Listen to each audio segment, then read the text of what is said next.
네, 안녕하세요. KS입니다. 이번에는 푸리의 변환이 무엇인지 한번 알아보도록 하겠습니다. 푸리의 변환이란 것은 푸리의 해석의 일종인데, 푸리의 해석은 푸리에가 개발한 시스템 해석 방법 중에 하나입니다. 라플라스 해석과도 유사점이 있고요. 라플라스 해석에 대해서는 추후에 살펴보도록 하겠습니다.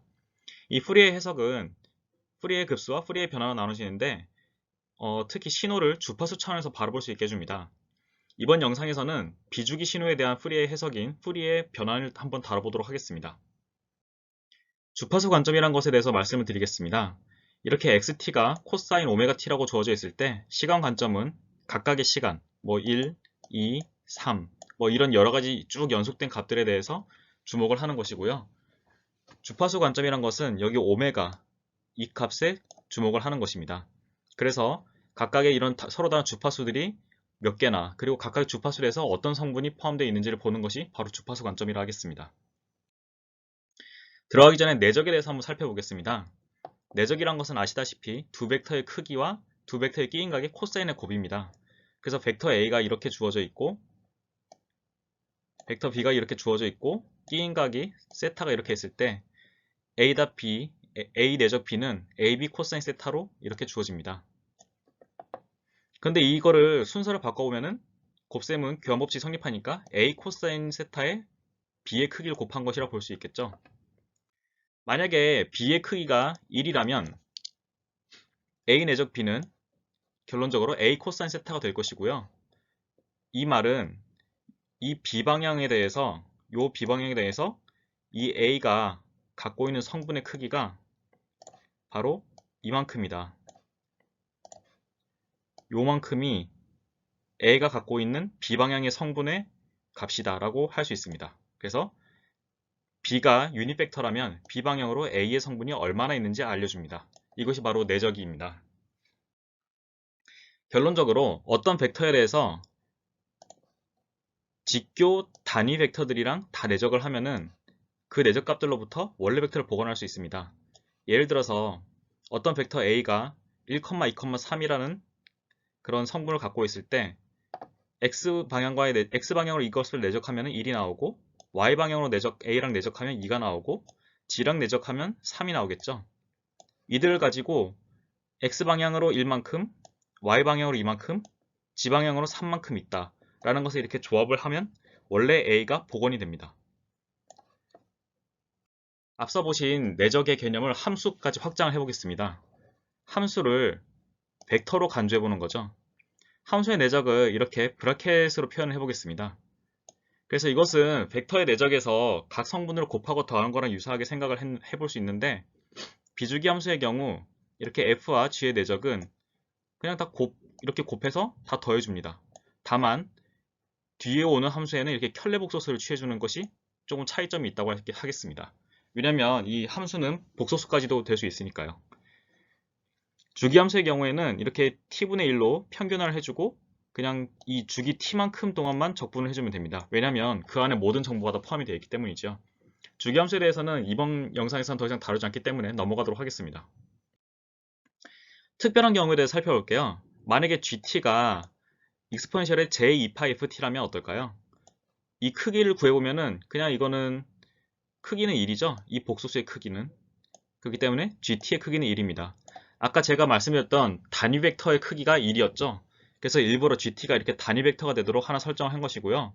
여기서 설명은 안 드렸지만 이게 만약에 무한대 동안 이렇게 적분을 하게 되면은 각각의 f에 대해서 이 함수는 서로 내적을 하면 0입니다. 이것은 따로 증명은 하진 않았지만요. 이렇게 주파수별로 서로 다른 주파수를 가진 값들은 다 내적을 하면 0이다라고 알고 계시면 되겠습니다. 그래서 어떤 함수 ft와 이 gt에 대해서 내적을 하게 되면은 이런 표현이 되는데 이것은 많이 보신 표현이죠.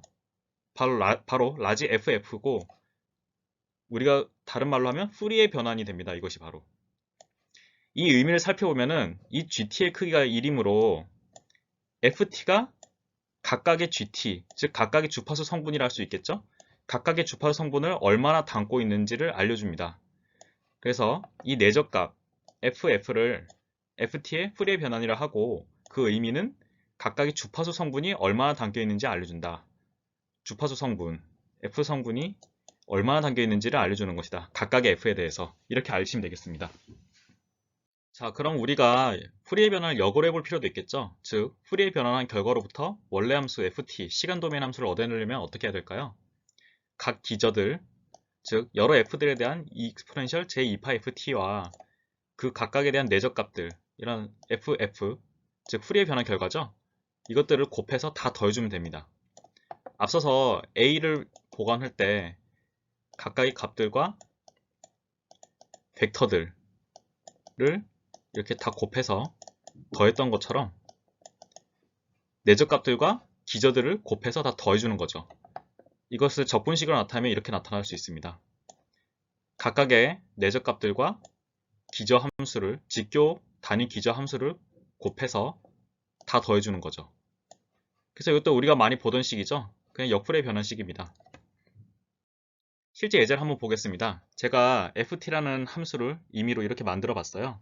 0부터 100조까지이고 뭐 이런 식으로 뭐 이상한 형태의 함수를 하나 만들어 봤고요. 단위 주파수를 0.001로 해가지고 풀이의 변환을 한번 해봤어요. 그래서 0부터 1.5Hz까지 이렇게 풀이의 변환을 했는데 여기 보시면은 여기 0인 곳 DC 성분이 이만큼 있고 0.001Hz 성분은 또 요만큼 있고 0.002 성분이 요만큼 있고 이런 식으로 각 주파수마다 성분들이 이렇게 나와 있습니다.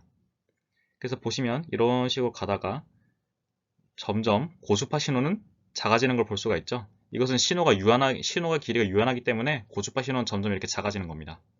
그리고 DC 성분은 평균값인데 평균이 0이 아니기 때문에 이런 어떤 값이 나온 것이고요.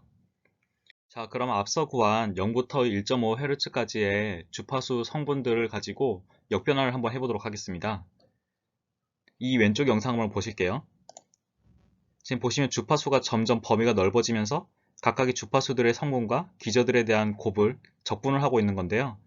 주파수 성분들이 점점 많이 포함이 될수록 오른쪽에 이 형태와 비슷해짐을 볼 수가 있죠. 그래서 1.5Hz까지 성분을 모두 다 더한 결과는 지금 보시면 이것과 큰 차이가 없습니다. 즉, 우리가 역변환을 제대로 수행을 했다는 것이죠.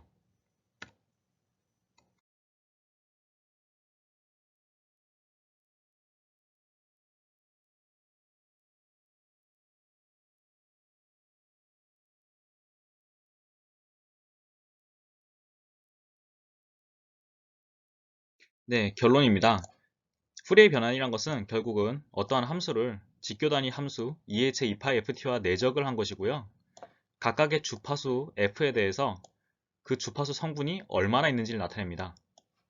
그리고 각각의 주파수 f에 대해서 그 주파수에 해당하는 직교 기저 함수인 2의 제2파 ft 성분의 값을 알면은 역으로 조합해서 원래의 시간 도메인 함수를 얻어낼 수 있는데 이것이 바로 인버스 ফু리에 트랜스폼, 역풀이의 변환이 되는 것입니다. 이상으로 풀이의 변화에 대해서 알아보았고요. 다음에 기회가 된다면 풀이의 급수에 대해서도 알아보고 종합적으로 풀이의 해석이 무엇인지 살펴보도록 하겠습니다. 감사합니다.